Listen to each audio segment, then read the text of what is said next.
রামনগরে bridge পরিদর্শনের সাংসদ সৌমেন্দু অধিকারী এলাকায় গিয়ে দ্রুত বিকল্প রাস্তায় যাতায়াতের ব্যবস্থা। রামনগর বিধানসভার 2 নম্বর ব্লকের বারেঙ্গা ও মানিকপুর হামিরপুর চন্দনপুর যোগাযোগের একমাত্র ব্রিজ। সেই ব্রিজের মাঝখানের একটা অংশ গত রবিবার নিচের পিলার বসে যাওয়ায় বিস্তীর্ণ এলাকার মানুষের সমস্যা সৃষ্টি হয়। ওই ব্রিজ আজ কাঁথি লোকসভার নবনির্বাচিত সাংসদ সৌমেন্দু অধিকারী এলাকায় গিয়ে পরিদর্শন করে দ্রুত বর্তমান বিকল্প রাস্তা দিয়ে মানুষের যাতায়াতের ব্যবস্থা সহ এলাকার বিডিওর সঙ্গে কথা বলে দ্রুত সমস্যার সমাধানের আশ্বাস দিলেন। উক্ত ভগ্নপ্রায় ব্রিজ পরিদর্শনে ছিলেন কাঁথি সাংগঠনিক জেলার জেলা সভাপতি তথা দক্ষিণ কাঁথি বিধানসভার বিধায়ক অরূপ কুমার দাস ও জেলার সাধারণ সম্পাদক তথা বিশিষ্ট শিক্ষক ডক্টর চন্দ্রশেখর মণ্ডল সহ অন্যান্য নেতৃত্ব ও কর্মী সমর্থকরা। দিনের এই ব্রিজটা ভেঙে গেছে, আপনি এসে পরিদর্শন করলেন, কি বলবেন? ব্রিজটা ভগ্নপ্রায় অবস্থায় ছিল, অত্যন্ত খারাপ অবস্থা। কিন্তু গত রবিবার থেকে একেবারেই যাতায়াতের জন্য এটা অনুপযুক্ত হয়ে পড়ে এবং অত্যন্ত বিপজ্জনক অবস্থার মধ্যে এটা দাঁড়িয়ে আছে। সরকারিভাবে উদ্যোগও গ্রহণ করা হয়েছে, কিন্তু এখনও সেভাবে ফলপ্রসূ কিছু আমরা দেখতে পাচ্ছি না। আগামীকাল আমাদের মাননীয় জেলা শাসক কথা দিয়েছেন, এক্সপার্টরা আসছেন আগামীকাল।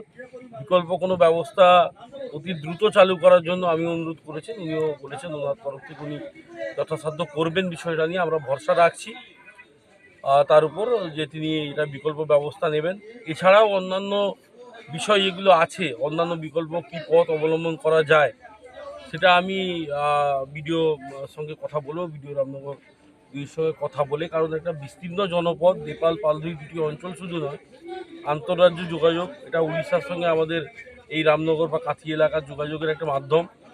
এটা একেবারে অচল হয়ে পড়েছে। এটাকে অতি দ্রুত ব্যবস্থা করতে হবে, আমাদেরকে সঠিক জায়গায় আনতে হবে, মানুষের চলাচলের ব্যবস্থা করতে হবে। কারণ অনেকগুলি উচ্চ বিদ্যালয়, আমাদের দুটি স্বাস্থ্যকেন্দ্র, সমস্ত কিছু এফেক্টেড হয়েছে। মানুষ অত্যন্ত কষ্টের মধ্যে আছে। এটাকে একেবারে উড়িষ্যা বললাম, এই অবস্থা থেকে আমাদেরকে যত দ্রুত সম্ভব মানুষকে এই বিপদ থেকে উদ্ধার করতে হবে। আমাদের এই পূর্ব সাইডে হচ্ছে বারাঙ্গা গ্রাম, উত্তর সাইড পশ্চিম সাইডে হচ্ছে হামিরপুর সহ উড়িষ্যা পর্যন্ত এটা যোগাযোগের রাস্তা।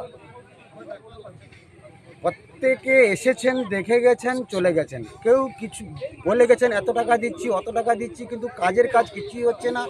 জনগণ প্রচুর অসুবিধার মধ্যে আছে, যাতায়াতের খুবই অসুবিধা। দক্ষিণ দিকে যে সামান্য কাঁচা রাস্তা আছে সেটাকে যদি মেরামত করা যায় তাহলেও একটা মানে সিঙ্গেল পায়ার ব্রিজ আছে, সেই পর্যন্ত যদি করা যায় তাহলে কাদা থেকে লোকে মুক্ত পাবে। সেটাও হচ্ছে না। মানে যারা এসছেন দেখছেন চলে যাচ্ছে। আর এই রাস্তাটা পুরো উড়িষ্যা পর্যন্ত যোগাযোগের রাস্তা। আচ্ছা, ওদিকে যে গ্রাম আছে বা এদিকে যে গ্রাম আছে, সংযোগস্থল এই ব্রিজ, তো এখন কি অসুবিধায় পড়ছেন আপনারা? যাতায়াতের অসুবিধা, হসপিটাল আছে, হসপিটালে লোকে যেতে পারছে না। ছেলেরা আমার দেপাল স্কুলে আছে, স্কুল আছে, অনেকে আসতে পারছে না, অনেক ছেলে আসতে পারছে না, তাদের পড়াশোনাও বন্ধ হয়েছে। আজ সামনে রবিবার, গত রবিবার ব্রিজটা ভেঙেছে, আজ পর্যন্ত কোনো এ পর্যন্ত সুরাও হয়নি। এমএলএ এসেছিলো, বলে গেল আমি 20 লাখ টাকা দিচ্ছি। এমপি বলছেন আমার কোটায় এ পর্যন্ত টাকা আসেনি। তবুও আমি ডিএমকে বলছি আমার ফান্ড থেকে আমি দেব।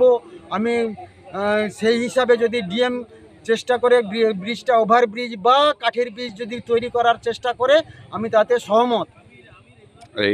এমপি তো আজকে এসছেন, আপনাদের আশ্বাস দিলেন, এরপরে আপনারা কি বলবেন? সবাই তো আসছে, আশ্বাস দিয়েছে, আমরা কাজটা হলেই হলো।